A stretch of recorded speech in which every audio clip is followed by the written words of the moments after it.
The Battle of Britain is about to begin. Deep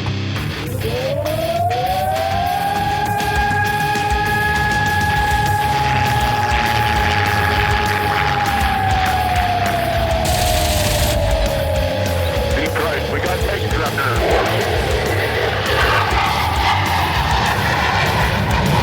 Let's follow a range on deep right. I'm doing out right on the target right now. I've got a couple of these right in front of me. I'm going out for it. Right, I got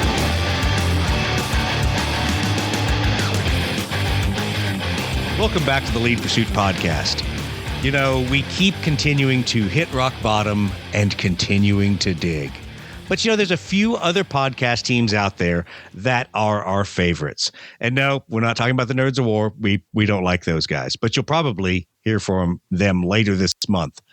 Tonight, we're on with our friends from I'm a Dork Gaming. Oh, wait, no, that's not what it stands for. Iron Douche Games. No. That's correct. Yeah. History Doesn't Matter podcast. The podcast of irrelevancy. What do you guys call yourselves? Evan, Ben? That would be Iron Dice Gaming, Doug. You were close. You were so close. You were so close. I thought we were doing Iron Douche now. I really thought that's what we changed it to. I changed the website and everything. That's fine, too. We're an organization, by the way. You all have a website? Yeah, we're a .org. We're a .org. They're not a .net like us. Oh, well, you know, I also have Matt and Steve on, so at least I have a little bit of backup here, so I'm not going to totally get beat up by the Iron Dice Gaming team. Matt, Steve, how y'all doing? Super happy to be back. I'm excited for this one. Matt's just going to glare at the camera. If you can get my mute button to work, that'd be great. Oh, Matt, the IT challenged individual, but that's all right. Well, at least Matt's in his new hobby space. I'm looking at everyone else's hobby space and feeling a little bit of envy, as all I've got is my wall of shame and airplanes I didn't paint myself back there. There's a cool helmet behind you. Well, 3 of the 5 of us have just moved our crap piles into other crap piles in other rooms. It's great. Yeah, you know, just put it in a bigger crap pile, put it in a different room. It works out great. Steve doesn't have that problem. He just buys a new shed and puts it in his backyard, digs his basement another level deeper, the compound. Well, tonight we're going to talk a little bit about Adepticon 2026. So by the time this episode goes live, the cart preview should be up. So everyone can go to Adepticon's website and take a look at the events. And we kind of wanted to give a summary of some of the cool historical events that aren't from Lead Pursuit that are going to be going on. So I'm going to turn it over to you guys, Iron Dice team.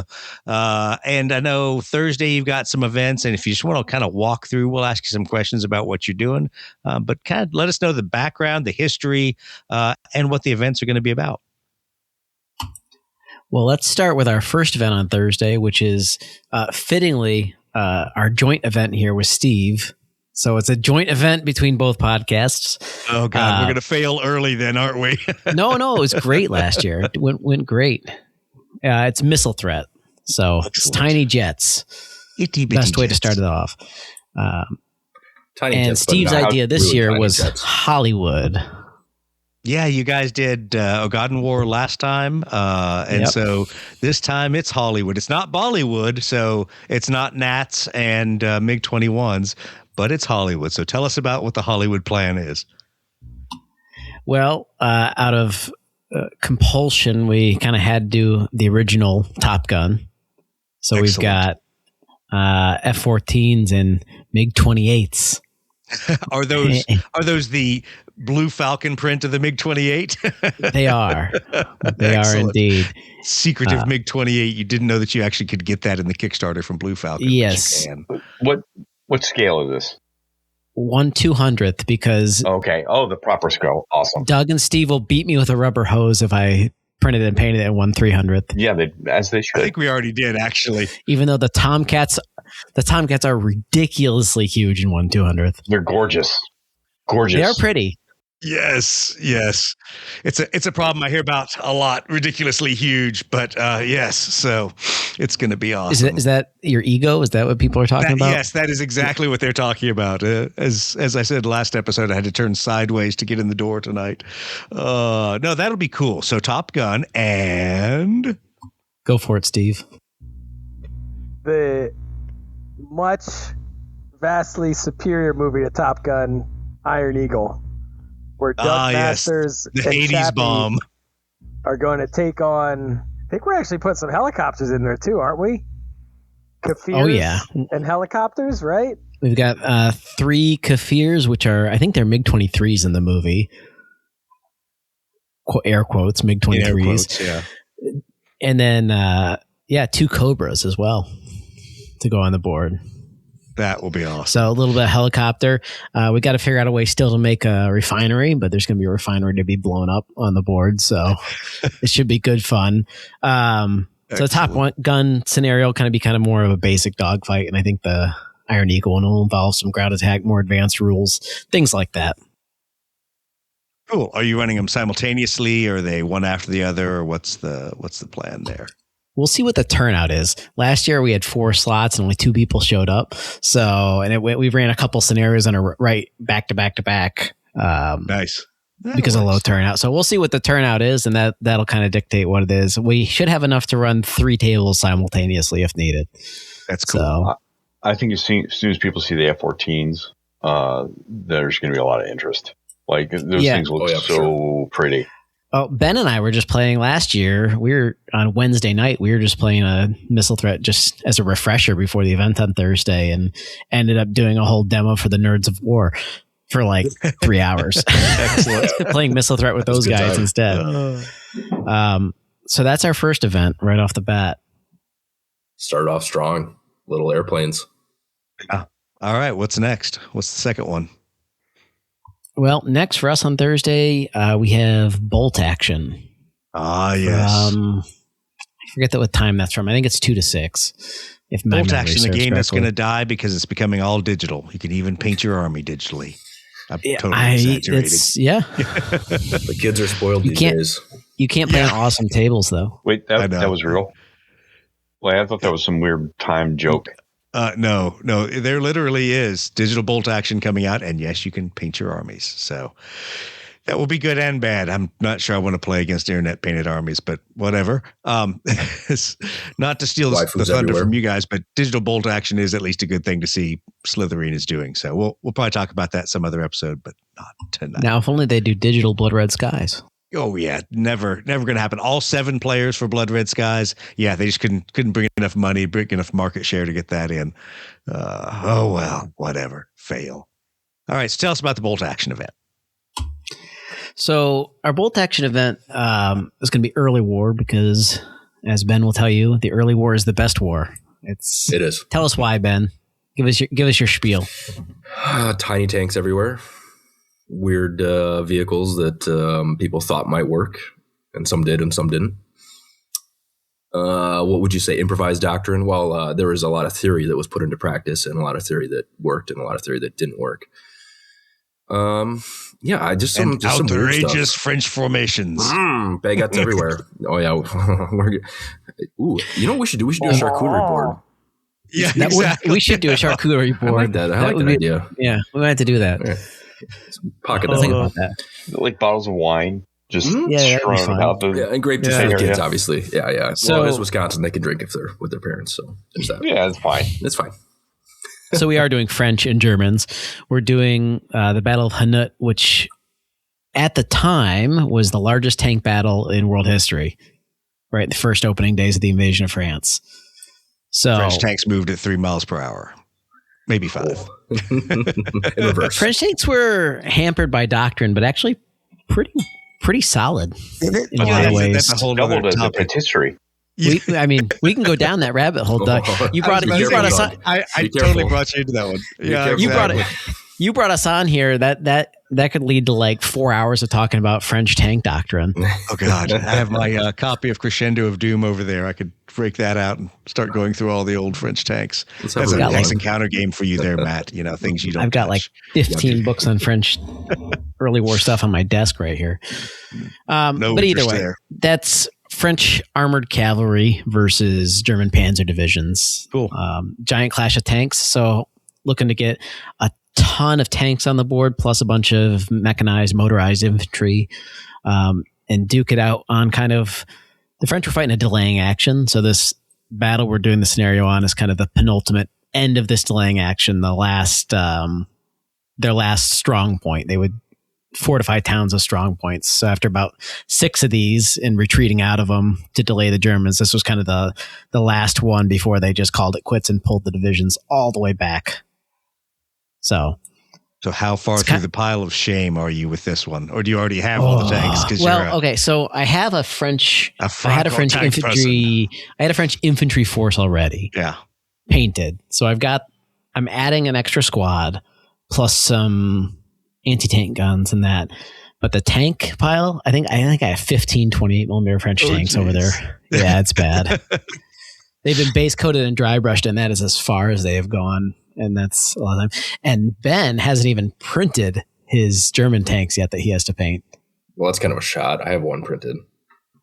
He did print one out of how many? Probably 15. Hey, Greg paints pretty fast. Yeah. So it's true. We're pretty deep in the backlog on this one. Well, we chose it for a couple of reasons. One, because of the historical background to it. The French are kind of the punching bag kind of every World War II nerd. But truth be told, the French cavalry, armored cavalry, they did really well. And they did a bang-up job keeping the Germans. And they pretty much fought them to a standstill and then retreated back as was their job to bring the Germans to the main force. So, we did that. We had forces already partially painted. The infantry is always the big thing to paint in ground games. So we have those all figured out. Now it's just painting some fun vehicles. So that's cool. That'll be fun. Yeah, we're excited. Terrain. So terrain is our buddy Drew, one of our Iron Dice guys, also his own page, Misfit Machinations on Facebook, I think Instagram. And he's the guy who's done the boards for the last 2 years. So we had the Stalingrad board at 2023 that Brett and Steve played on. Yep. And then last year we had the winter Bolger board. That we all played bold action on. So Drew is whipping up another springtime in Belgium board for this event. Dr. Drew. We kind of have a deal with him that we do the minis and he does the board. And then he runs the bolt action game. That's kind of his lane. We assist him with that. And then we do the other games with the minis, which we'll talk about. Yeah, no, that's and cool. Drew, we always we're picking our next thing in May, because it takes me forever to paint things. Ben too. And then Ben buckles down, and I work on it slow and steady. Ben buckles down in about January and gets to work. And Drew doesn't even want to know what we're doing until February 1st. And he's like, okay, I'll get it done in time for Adepticon. And somehow he does. He makes a beautiful board in 6 weeks. It's incredible. I don't know how he does it. It's cool. Well, Steve, I think we know the topic that we have to bring up at the first night of drinking is we have to get Ben and Evan started about French tanks. I don't know what grenade we're going to roll out there. Yeah, this is going to be fun. How many road wheels was the minimum number required for a light tank? Something like that. And we'll get them started. That wasn't a light tank. It was a medium. It was a tankette. Battle tank. That was an armored car, damn it. Yeah. I'll be talking about how the suspension on the Samoa and the T-35 are actually related. Man, you can go down a real rabbit hole. I mean, I guess with all World War II stuff, but that's our delaying action with you guys is we start that conversation, then we go back to the bar and keep drinking. And you guys are on their you could start it with us and just leave us, and we'll just be talking to each other for 4 hours about it. You guys don't have to be Don. there. We did that 2 years ago with Don. We got him started on the Gettysburg pitch, and I just literally rolled one grenade out there that wound him up for the whole time. And 3 drinks later, I'm like, "Ooh, look at the time! Gotta go. Thanks, boys." So yeah, all of us rivet counters are bad that way. So it's like getting me started with airplanes, Steve with airplanes, Matt with A4s or whatever he's collecting this week. Or Star Trek miniatures. I'm looking back there. Maybe. I don't know. All right. So that wraps up your 2 events on Thursday. So what's next? Well, for us, the next thing on the agenda is Friday. And I think the only thing on Friday, Drew will be running his own Call of Cthulhu type game. I think he's using Dracula's America as the rules. He's working on Innsmouth table right now. It's nice. Pretty cool. So I forget what time he's doing that. I think he's doing that Friday and Saturday. Yeah, it's looking really cool. That's gonna be. It's looking really cool. He's got the dilapidated look, all covered in moss and kind of that green filter look to it. Yeah, exactly. It's very cool. Oh man, I'll check. He's doing out. that. I don't know very many details about that though. That's fine. That's his deal. Yeah. And then that morning, Friday morning, I'll be running a Bag the Hunt event, or as Doug calls it, Bag Your Mom. Yep. Bag Your Mom. I had originally planned to do the attacks on the Sedan bridgeheads. I kind of like to theme our events. So if we're doing so it's all related. France 1940, do France 1940. But when I laid out the project on my desk, on top of all the other projects, something needed to be triaged. So I turned on the airplane we already have. I turned on went plan B, and instead I'm doing just Guadalcanal, Texas Air Force, cool. Instant classic. I have the 9 Bettys painted. I have all the Wildcats and Zeros painted. Everything's painted. I just have to pack it in the bag and take it. And I've run the scenario before, so I really like the Snooper easy. That we might throw that one out there just for. Yeah, that's a fun one. Just hunting down a Mavis in the clouds. That's a fun one. It's huge, even though it's a 1/300th Mavis, and it's still huge. Yeah, the width of my hand. Yeah, it's still bigger than the F-14s. Yeah, when Plane Printer came out with his, I kind of laughed. I'm like, that's just a big chunk of resin. That's I have almost like Steve's F-111s. Those F-111s are cool though. They are. I think Chris is tired of printing them though. He's like, holy crap! You ask for 4 of each with wings in, wings out, and there goes my bottle of resin. But yeah, they're cool. It does burn up the resin pretty fast. It's true. So does a B-52 and 1/200th. Tell you that. Yeah, well, and I'm wondering. I'm looking around. I don't see that anywhere in the background. Is it hiding back there? I think a wing sticking up. Right there, over my finger. Oh yeah, there it is. Yep. There it is. Oh, yep. It's there. It's base coated black. It just needs camo making on progress. Top. Yeah, it's making progress. I'll bring it to Adepticon so you can use it in Beyond Meg Alley. Well, yeah, that's what I was going to say is so Fridays are Beyond Meg Alley game. Thursday's an easy day for us. Other than schmoozing at the content creator meeting and picking up Steve and Brett at the airport. It's a pretty laid back day, but Fridays, we haven't really ironed out a scenario yet, at least per what's listed in the event preview.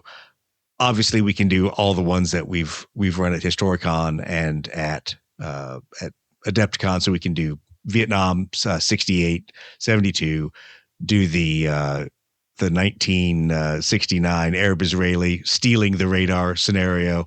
There's all kinds of cool stuff we can do. I think once again, we're going to be limited by whatever aircraft we have, because we always seem to have plenty of players and never enough airplanes to spread out amongst all of them. So that's always a good time. I think that morning, and it may be Thursday, Nerds of War is talking about running a Beyond Mig Alley Falklands event. That obviously will feature my favorite airplane, the Dagger. Not the Harrier. I thought you were going to say the Harrier. No. I did too. Or the A4. Nope. Not even the A4, the Dagger. Dagger is my favorite airplane. Let's get rid of that radar and let's just give it a range only, gun sight radar for our guns. So they're going to do a Falklands scenario. I don't know quite what yet. We'll see if it makes it on the schedule here this week or right before sign up. But yeah, we're going to do that on our Friday. And then obviously everyone's favorite event, Friday night, the Furball. Steve, you have decided to change the Furball. You have fucked with my perfectly well-oiled machine. Good plan, easily replicatable. And what are you doing? It was time for something new, don't you think, though? I mean... It is. It's time to change things up a little bit. Do we have an official name for this? What did we call it we refer to it as Blood Red Skies speed dating, but what is the official name? It's still called the Furball because we're going to start with a little bit of a Furball. I think I know what this is. But then I have small format speed dating Furball. Nice. So in a nutshell, what it's going to be is once we do our little intro to get people familiar with the rules, it's going to break down into, I guess, a series of 2v2 dogfights, and then there'll be a bunch of small 2 foot by 2 foot boards laid out on the table, And if you win, you're going to move up a board. And if you lose, you're going to go down a board. And you're just going to continue to work your way up and down this ladder for the, I guess, last 90 minutes to 2 hours or so of the event. Yep. Please tell me that like the lower on the ladder you go, like you get into like Kalkin goal planes, like KI-10s, and like have to paint some there. Just for higher you get on the table, you get jets. Yeah. I think actually the lower you get on the table, the more likely you're to play Steve and I. So we'll be down there in the bottom too. Yeah, exactly. We'll be at the bottom rankings. Yeah, it'll just be the four of us at a table at the bottom table. Oh wait, it's just like one of our club games. Yeah, no, it should be a fun time. It's going to give people a chance to play against a lot of different players, a lot of different play types, and just play some quick Blood Red Skies. Well, if you need planes, I have Georges and Hellcats Late War painted up that I'm happy to bring. Yeah, if you want to add more planes to the to the mix. The ones we have for the furball now were all predicated on being super balanced and same number of point values for a wide variety of aircraft on the table, whereas now we can do pairings. You know, we can throw good combinations out there that give people different stuff to fly against, and is also kind of time or location thematic. So yeah, we'll definitely take that out. I will be bringing the Hurricanes and the C202s, so we can do a little Italian action there, a little Malta action, and maybe I'll shame Matt into painting something for me in the meantime. Maybe World War II. I've got Gladiators and the ME-110s that Steve did the decals for the Iraqi ME-110s. And they're like 70% done. So maybe if I have time, I'll polish those off and bring those to another oddball pairing. Yeah, exactly. Whoever gets stuck on those tables, we're sorry. You're down there in the bottom with the rest of us. Oh, that's awesome. Well, cool. I'll just be sitting there to explain the history for 45 minutes, like Steve's camel game. That's your punishment. Play better. Otherwise, you got to listen to Evan. Yeah, exactly. Do better. Move up a table. You move down, you get a history lesson or 5. So, along with that, I will say we've kind of streamlined things again this year. So hopefully we don't have to give any long intros to any of our aerial war games. But I have no doubt the team from Nerds of War, yes, Don's going to stand up on a table and give his intro to the Falklands. So sign up for that one. You'll get a free lecture. All right. Let's see here. Saturday. What do we got on the schedule for Saturday? What do you guys do? Well, for us, we're running the same Battle of Hanut game that we talked about for Bolt Action, just using the Chain of Command rules under the Lard America banner. Mm-hmm. And we're doing 2 instances of that. So we have a morning, a 9 to 1, and then an afternoon of 2 to 6. So back-to-back Chain of Command. Oh, that'll be good. Games for us. Thanks for making sure we have a lunch this time. Yeah, last year we made the mistake of doing it end to end, and it didn't work out. Yeah, actually, I was playing in the Blood Red Skies tournament, and my schedule I had a scheduling error. My schedule overlapped by an hour, so Ben had to start Chain of Command solo. Yeah, I've got a couple schedules that are tightly wound, but no overlaps, thankfully. And then I think the only thing on my schedule for Saturday, other than that, is another Batanya's Death March.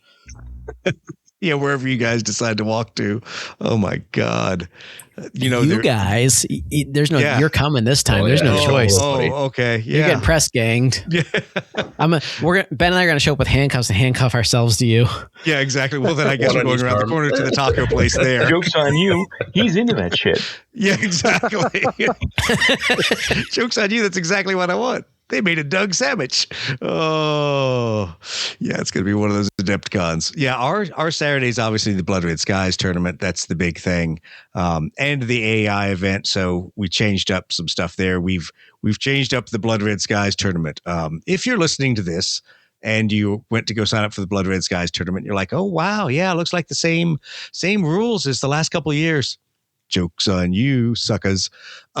So there's going to be some significant changes to the rules for the tournament. They will be out there partway through the preview period. They'll be out there before the January cart opening. But based on what we saw in NashCon and some of the discussions, we're going to kind of open up some more interesting ideas and tweak the rules a little bit with some of the FAQs and some more optional rules, and really open up to some different builds. Hey, Doug, is this going to be the first time that Doug is showing up as an official referee for the tournament as well, not just the tournament organizer? Not just a talking head. We got to decide that. We got to decide if I'm showing up as the referee, because I think we need it. I think we've all had that discussion that at least the BRS event has gotten to the point that it needs a roaming ref. And not because anyone's outright cheating, but it's just because there's certain rules, conundrums, or things that happen. Sometimes guys get a little sloppy in some of the maneuvers, and you just need to have a table judge roaming around going, "Hey, dude, what were you doing there?" To just keep people on the straight and narrow. So it could be. Now, Steve, that means you might have to step up and be behind the camera. You might have to sit there with Brett and be the talking head. You sure you're ready to do that? I guess I'll have to shave at some point. We kind of. My mustache doesn't get like Brett's, so I just gotta clean it up a little bit. We can always loan you Teddy. He's got a good mustache. He does. I don't think he knows anything about Blood Red Skies, but he's charismatic. He'd be good on the camera with neither do we. So it's Brett. Cool. Yeah, we don't know anything either. We just make it up as we go along. Yeah, but the good thing is, at least there'll be some changes to the tournament packet there. And they're not cosmic, huge changes. I know Steve's going to scream at me for one of them, but I don't care, because Eric Moreno and a couple of other of us all agreed that yes, wait for it, critical dodge is going to be a rule in the tournament. Steve's already wanting to kill himself. But we're going to see how that goes in this tournament packet. Anyway, the AI event. So normally it's been Battle for Bactria. It is following along with the Taxilla Coil episodes. So we're changing planets. We're over a little bit different environment over in a planet called Zagros. And so the terrain's got to change up, which is good because everyone's getting bored of fighting over the same terrain with the same stuff from the last couple of years. So we'll switch it up. Some new terrain to fight, some new scenarios, some new targets out there. And Chris is furiously printing a lot of our fortresses and our gun positions and all kinds of cool stuff that will go on those boards right now. So it should be pretty cool. And once again, we'll stick around and we'll play as late on Saturday night as people want to. So I know a couple of you guys were out there playing big 4-player, 250 points each Aeronautica Imperialis games. Cool. You're welcome to do that and play with all of our stuff. But I may knock off and have margaritas earlier in the evening. So that gets us to Sunday. Do you guys have anything on Sunday other than recover from said long march to the margaritas? No, nothing on the schedule. Always a chance for a pickup game or something. Last year, I ended up playing Battle Group with Eric. Oh, I should mention, we are doing a Battle Group event with Eric Marino on Friday. Oh, so I'll be running my Bag the Hunt event, but at the same time, he'll be running with one or two of our guys in tow, a 6-player Battle Group game set around Carentan, Normandy. Oh, nice. That will be good. So, yeah. Yeah. So if you want to try Battle Group, that's the time to do it. We have 6-player spots for that, and I think it's the only Battle Group event at Adepticon. So, well, I might just have to come over. Of course, I also forgot to mention that Friday we're running Void Fighter. So Friday I may have to steal Matt's miniatures and bring them with me because I have plenty of them. But this is once again a BYOM kind of event. Feel free to bring your own X-Wing miniatures or whatever Starfighter miniatures you have. We'll have a bunch of miniatures for people, but it's a chance to play with the Void Fighter rules. We'll walk you through it. It's super quick, super easy. And then you can play the cinematic Starfighter game from Osprey Games, and maybe we'll sucker Casey into coming over and driving the distance to come over and see us to publicize his own game that's out there now. And honestly, even if you don't have Starfighter miniatures, just bring anything that's got wings. That game's so much fun. It is fun. They'll figure out a stat for whatever. Bring a piece here. I don't know.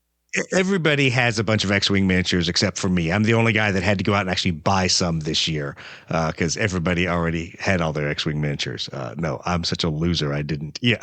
Oh, you've got a bunch hiding up there, don't you? No, Ben does though, and Ben's above me on my screen.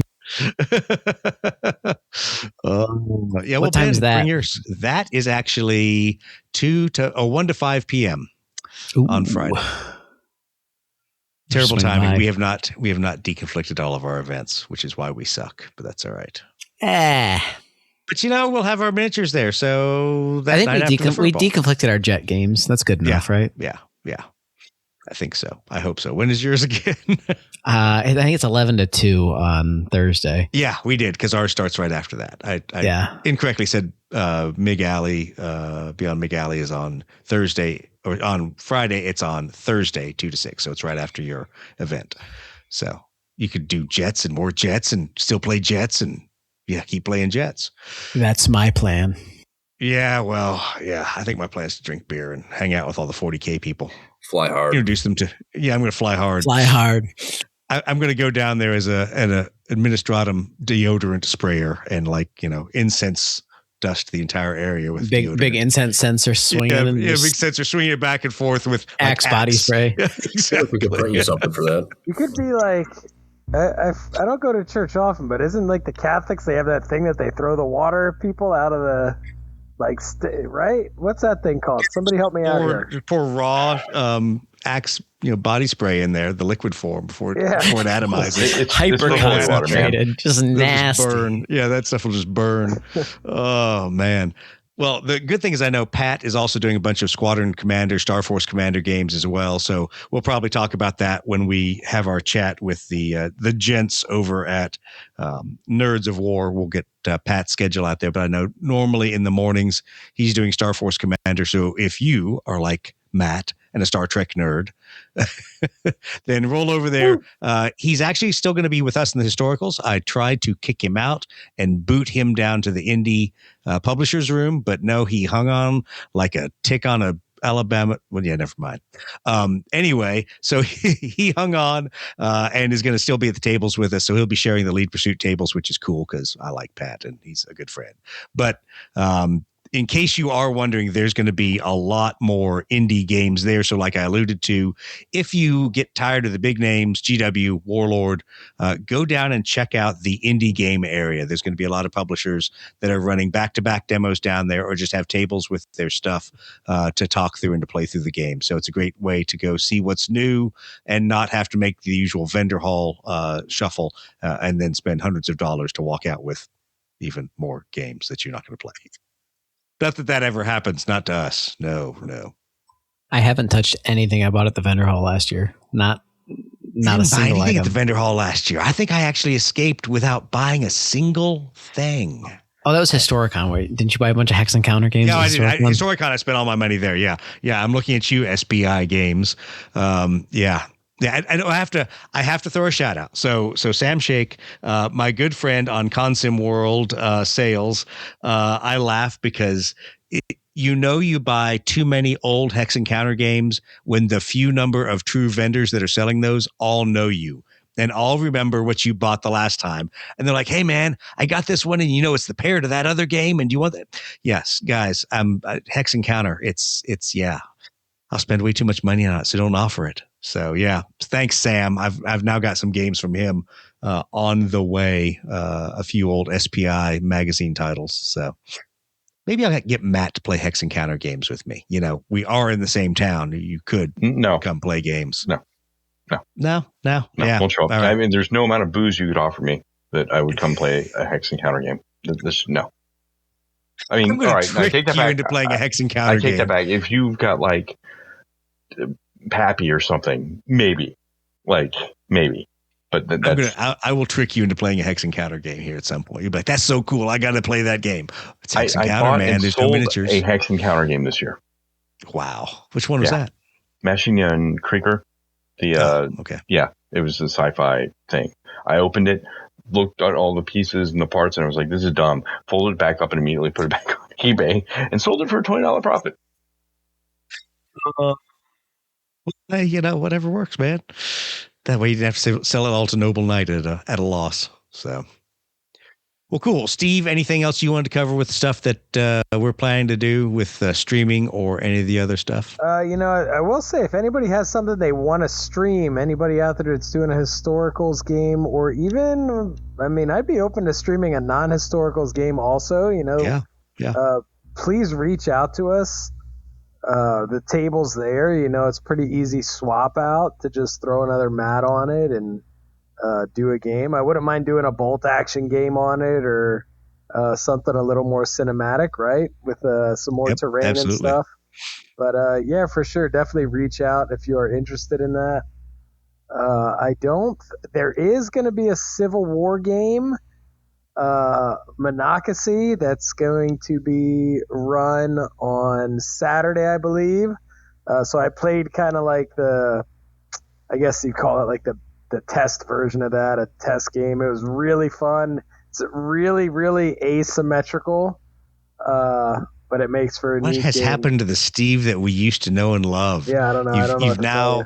You've played Civil War games. You went to Brandywine and walked the battlefield with the Nerds of War. Nerds of War doing a Brandywine game. That should be. Yeah, I mean, I don't know. Steve, you're supposed to be like our what do we call him? The history light guy, the White Claw of history. Yeah, there we go. Yeah. There it is. Yeah. Who is this new Steve? I'm broadening my horizons, as they say, I guess. He's evolving. He's becoming the Bud Heavy of historical gaming. Yeah. Well, what's gonna happen now is he's gonna start giving longer and longer intros to his games. So he's gonna actually try to pass along historical knowledge and just torture everyone along the way. I can't wait to tell everybody at your game that the MiG-28s aren't a real plane. It's going to just be like my nugget I've been saving. You're going to crush Grognards. They're like, no, the MiG-28's a real plane. I saw it in the movie. Yeah, no, it's sadly. Actually, I have to tell this story because it is kind of a funny, people just not knowing any better. There was a well-known aviation photographer who had come over from shooting landscapes and wildlife. And the first time he saw an F-5 at an air show, he took a photo of it and he posted online that it was the MiG-28. And that was just like the shot heard around the internet when, Nikon ambassador so-and-so calls it the MiG-28. And we're like, you do know that's from a movie. Yeah. Don't worry. Moose Peterson, best aviation photographer ever. I grew up next to Langley Air Force Base. And we would often cut through Langley to get to school in the morning. And for some reason, there was a MiG-28 parked on the runway when I went to school one day. I had to be probably like 10 or 12. And I flipped out because I thought the Russians were legitimately on the Air Force Base. It was so confused. And my mom's in the front seat, like, that's it's like trying to explain it was a training aircraft. Yeah, it's a T-38. Yeah, awesome. Oops. Oh, so much for that.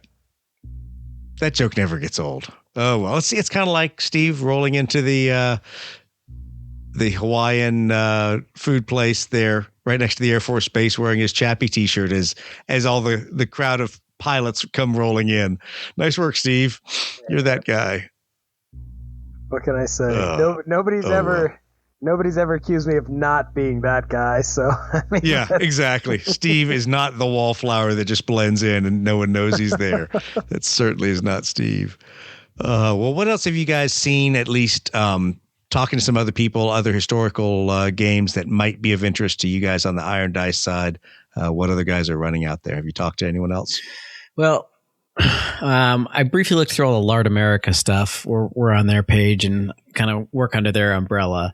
And there's just a huge number of Chain of Command games going on this year, which is always good to see. I think I saw a Spanish Civil War one. I saw a Buna on Papua New Guinea during World War II one. And our friend Liam Harding will be running a Vietnam Chain of Command for... What's he doing, Ben? I can't remember. Hue? Is it Hue? Hue, yeah. Hue, 1968. Yeah, I played one of his demos like 2 years ago for Vietnam, and it was a lot of fun. He does it in 20 millimeter, which is a little bit allows a bit bigger ground scale. Yeah, it's non-standard. Yeah. It's kind of it's old school. It's old school for those of us that remember back when we used to. Yeah, I used to play with 20 mil. Oh, God. Yeah, I was talking to somebody about that a while back, and it was just kind of funny, talking through all the different scales, that sci-fi was 15 and modern was all 20 mil, and then people then transitioned to 25 and then 28 and 32 and blah, blah, whatever. Yeah. But yeah. There's a Chain of Command Arnhem game on there too, which is probably Ed Harding. I think he has a pretty nice Arnhem setup that he brings every couple of years. So definitely a number of games if you want to check out Lard stuff. Yeah. Yeah. We might do a casual What a Tanker one night, or as Steve calls it, Wet Ass Tanker. Yes. But we might do a casual non-listed one of that. Bumper cars. Walk up and play bumper cars with tanks one night. But that's all that we have on our agenda, I think. Yeah, the only other thing that haven't really figured out whether I want to play or not, because Sunday is always a day that I'd like to keep open so I can just crash. And as Steve and I have said, we'd like to just sit there and stare at each other and pack up the streaming rig. But there are a lot of people who play AI the night prior that want to get in one more quick game or do something. So Sunday morning, we may do a actual streamed game again, but do it with more people. So last time it was a lot of fun. Had Miriam and the rest of the Taxilla Coil crowd acting like a bunch of jackasses. So this time we kind of want to open that to the rest of the Aeronautic Imperialis crowd. But how can you tell? What? What was that, Matt? Acting like jackasses, how can you tell? Well, because, that's different than usual. You act like you haven't seen the last few episodes where Miriam does nothing but act like a jackass and Connor incites her. So, yes, it's wonderful. It's my cross to bear, I guess, being their game master. But yeah, we'll have that. Being a game master is always a cross to bear, Doug. It is. And it's actually, they're a fun group, but I'd like everyone else to feel the pain of having to play in a game with those crazy bastards. So we'll probably open that up and try to do another Taxilla Coil Aeronautica game, but throw everybody else in there with one or two other fighters, make it a big crazy melee and yell and scream at each other and have a good Sunday and then get the hell out of there the next day. Sounds like we found our Sunday plans. Yeah, no doubt. Exactly. Yeah. Show up. We'll have plenty of fighters. Just show up and you can be hungover. We'll probably make. We did that one year when the Big Red Skies Korea. Oh yeah. We just kind of wandered over, hungover, and you were like, "Oh, sit down. I need players." Right? Exactly. I need players. Fine. Welcome, suckers. and then Eric did absolutely dunk on me with F-86s. Throw me in the garbage can. Someone's got to have a punching bag every once in a while. Yeah, well, cool. Well, anything else for the? Oh yeah, go ahead. I believe Brett and I will have our yearly game of bolt action that is now transitioned to 15 millimeters. So we'll see how that goes. Our first 15 mil bolt action game. So who are you going to steal terrain from? You're going to have to go find. Yeah, we got Eric's terrain. Eric's going to have a bunch of. Eric's going to have like I think we booked him a 6x8, 6x10 table, big table for his battle group for the battle group event. So all right, then steal his terrain. 15 millimeter bolt action. That'll be interesting. Yeah. No, that should be fun. Steve, did you adjust the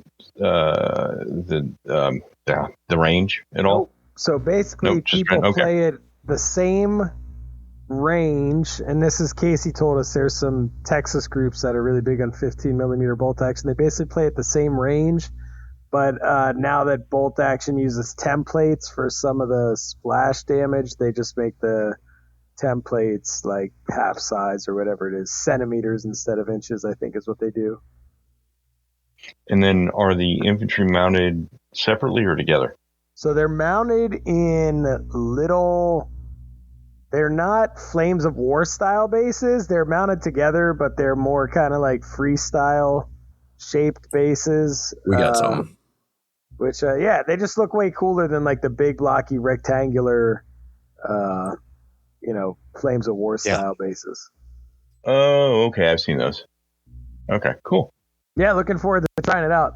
It's getting harder and harder to travel with we're doing that escalation game style, and when you fly to tournaments, when you get up there to like the 2,000 and 2,500 point games, it gets a little harder to fly to the tournaments with your 28 mil army. There's only so many motorcycles you can fit in a carry-on, right? Brett's gonna try though. So when you guys hit capacity of 15, are you going to swap down to 6 and just keep getting smaller and smaller? Don't give them those ideas. No more ideas.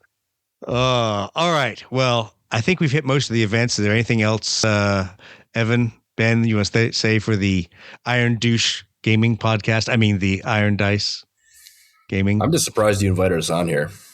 Oh, come on, man. Love you guys. It's a lot of fun. Likewise. For those who don't know, we pretty much share a common Facebook mockery channel now where daily the abuse goes back and forth between the Lead Pursuit and the Iron Dice Gang. So a lot of fun to hang out with you guys. And we're looking forward to it. It'll be a good Adepticon. It's I don't know if my liver will survive this one, but yeah, we're bringing extra Pedialyte. Don't worry. This move to Milwaukee is just not good for my health. It's great for my mental health, not at all good for my alcohol consumption. We're gonna make sure that you don't dodge the car bombs this time. Yeah, no, Friday night. Yeah, we got a guy. We got a guy. We got a guy. Got a guy. Allegedly. Yeah, I spent too many years during my time at Annapolis drinking Irish car bombs, and I've cured myself of that need ever again. Relive the glory days, Doug. Nope, there was no glory in those glory days. Lots of hangovers. Lots of painful formations the day after.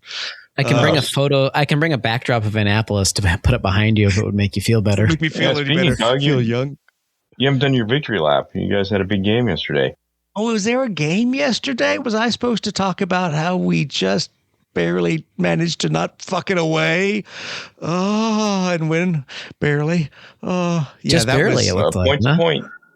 Yeah, it is a point to point. But I gotta say, and I'm not saying this to bag on Navy's quarterback, but holy shit, dude, do you have to freaking scare the shit out of me multiple times within the same quarter? I mean, let's spread out the fumbles to the opposite ends of the game, not just back to back to back where I'm like, okay, we finally got, oh shit, we don't have it together. I mean, he recovered one of them really, that was kind of impressive, frankly. If you're going to fumble, that's the way to do it.